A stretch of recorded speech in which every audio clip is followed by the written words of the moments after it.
Good evening, ladies and gentlemen. Welcome to another exciting episode of the Paul Brown Show. This evening, I have a special show. I have some gentlemen with me, and we want to talk about some issues in Charlotte. Really, my first guest, he's Mr. Gregory Richardson to my right, and then I have Mr. Todd Mack. How y'all gentlemen doing? Wonderful. All right, thank you for coming on the show. Thank you for having me. Okay, tell us a little bit about yourself. First of all, Mr. Richardson. Hi, my name is Gregory Richardson. I'm originally from Hartford, Connecticut. I decided to move to North Carolina 3 years ago. I've been here ever since. I've been maintaining my spiritual journey, mentally, physically, and emotionally. I'm grateful to be here to carry a message to anybody who needs to hear what we have to say on the set. Thank you, Mr. Brown, for inviting me. I appreciate you. Thank you, sir. Yes, sir. Okay, go ahead, Mr. Mack. Hi, my name is Todd Mack. I'm originated from Hartford, Connecticut. I count it a joy to be here. I know Brother Brown, have a sense to talk to him in the studios, and I think that it was good for us that we got together to come here to talk about these issues. So I'm honored to be here. Todd, you have a show at Access 21. Tell the audience a little bit about your show. Well, actually, I'm the producer of the Grand Temple show here at Grand Temple, and it's all about Jesus. It's all about Jesus, 24 hours a day, everywhere we go. My pastor, Dr. W.C. Miller, is also a current member of the show, and that's basically what we do. God has saved my life, brought me out of so many things that I know a lot of young people in the city is going through. And like Greg said, anything I can say to help you, to get out the problems that you're going through, I'm willing to do that. Yeah, Mr. Brown, I'm willing to do that. Todd, I know you saw me. We saw each other one day, and you said that you want to have like a forum where we can talk about some of the issues that we're having. But it's not only in Charlotte, but it's around the country. Why do you feel this is an important thing that we should have today? Because it's a very important thing that's going on right now. Is young people, not just black, but young people dying behind enemy lines for no reason. They losing their life.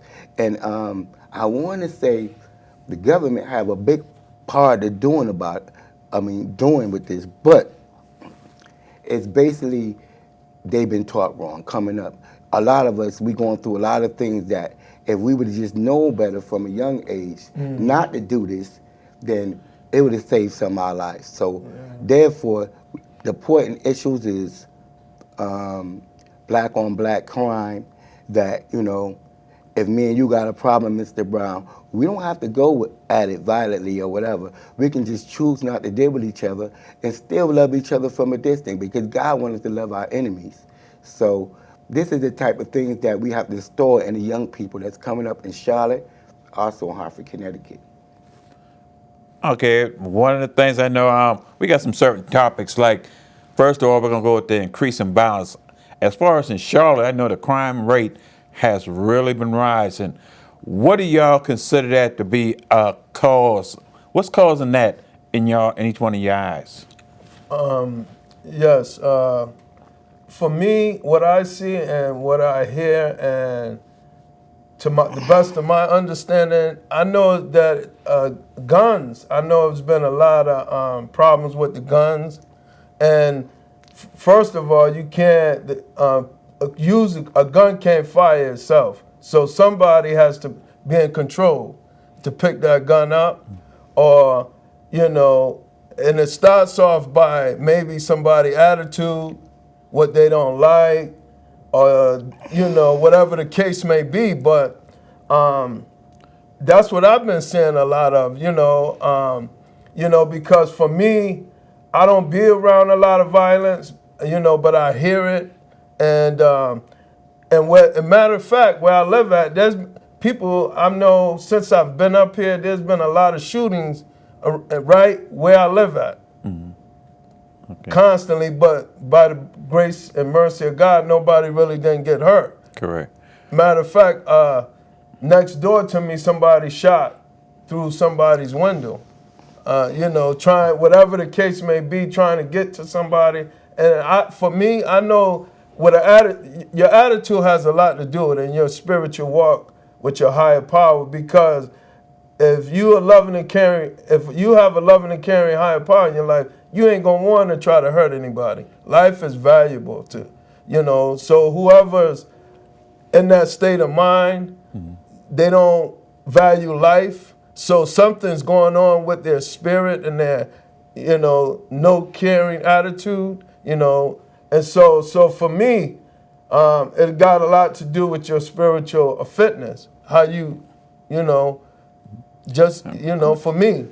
I mean, I see a lot of there's easy access to these guns. It seems like that they sell them in stores, but then again, you don't really have to go in the store to get them. You can get them anyway. And the young kids are getting them and they're using them. They're carrying them around. They're using them like those not play items. Those are things that take people's life. Go ahead, Todd. What you said you got something on your mind. Go ahead. When I look at these things, brothers, you got to look at this. This don't really have nothing to do with the people. I mean, even though the people is the ones causing the crime, the government have a big problem of the crimes that's going on in our neighborhoods. That means that we have a lot of young men out there selling drugs. I have talked to a lot of young men in our neighborhoods that don't want to sell drugs, but because they've been in problems and have a record and convicts, they only can get us so McDonald's job. We talked about this earlier about McDonald's jobs and things like that probably have kids. It's not enough to take care of their family. So they go out there and throw a stone. Not even bad people.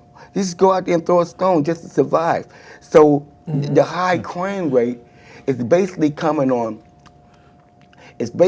from, people that's not really bad people, but have to do what they have to do. Now, the guns is a totally different thing. A totally different thing. You said it best. I mean, guns just don't shoot by themselves. Someone has to else but the shooter. But the fact is, these things should be obsolete too. It shouldn't be so easy for anyone to pick up a gun and go use it on anyone.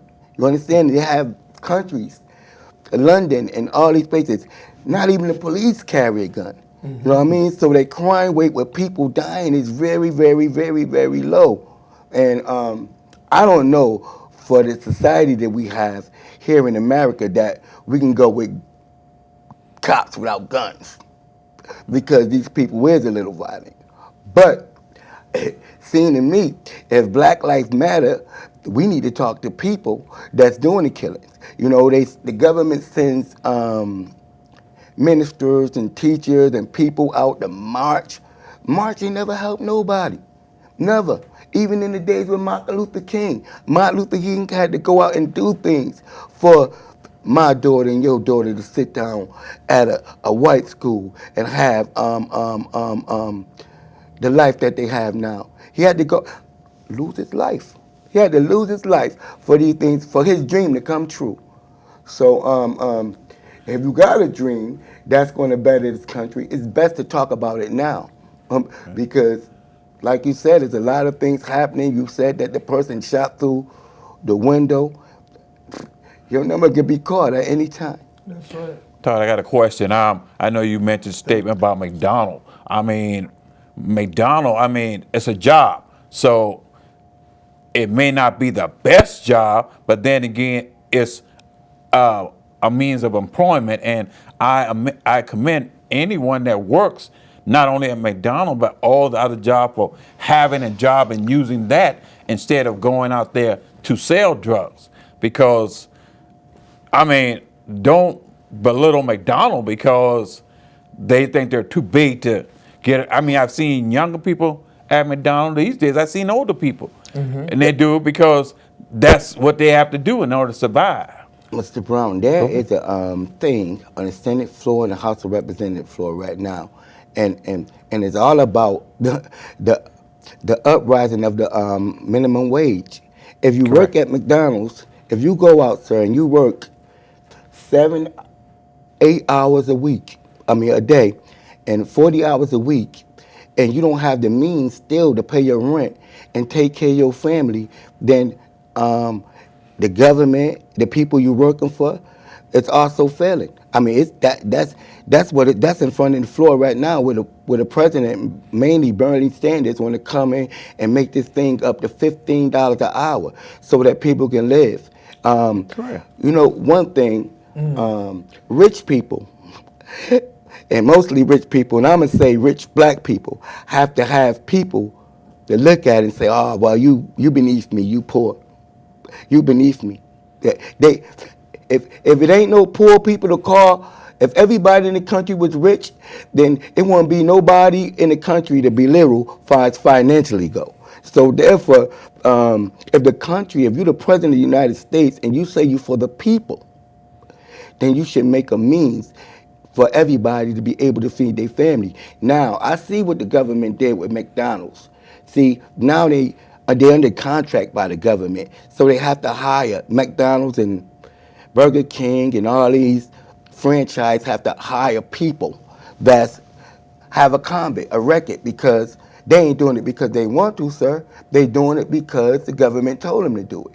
So therefore, I'm saying this: if you telling them to do that, you need to tell them, you need to make sure that the people that they're working for have enough money so they can take care of their family. I'm guaranteeing that will slow this crime rate down, because it's not all about shooting.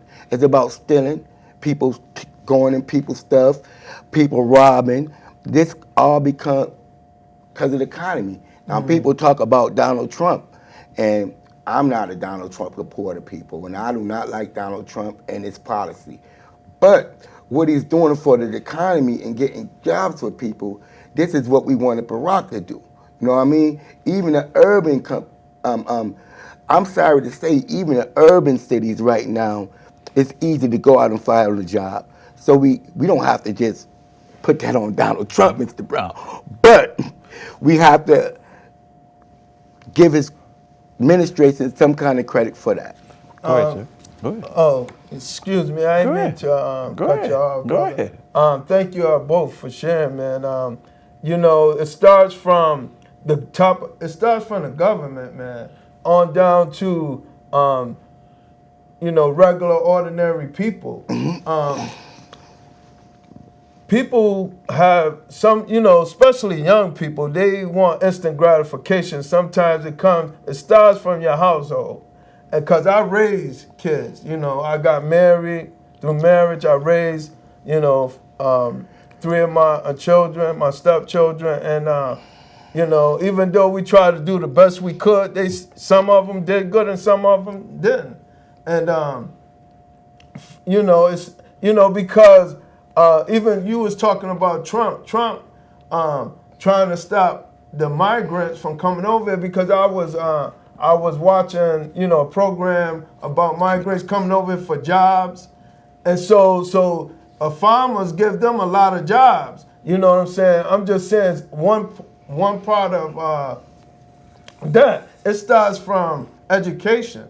And even people that got education don't always they fall in place to a good job. Correct. You know, it's a struggle. And so guess what? You know what they're going to do? They're going to do the best they can to do with what they got. And sometimes people make bad choices. You know, but those bad choices can be corrected. You know what I'm saying? I'm a witness to that. Correct. You know, and I'm quite sure you two gentlemen, my brothers, y'all can witness that too. You know, and I'm so grateful to be where I'm at today, because I'm not a part of this problem. You know, I could, but I choose to be a part of the solution to the best of my ability to help somebody. If it's only one person,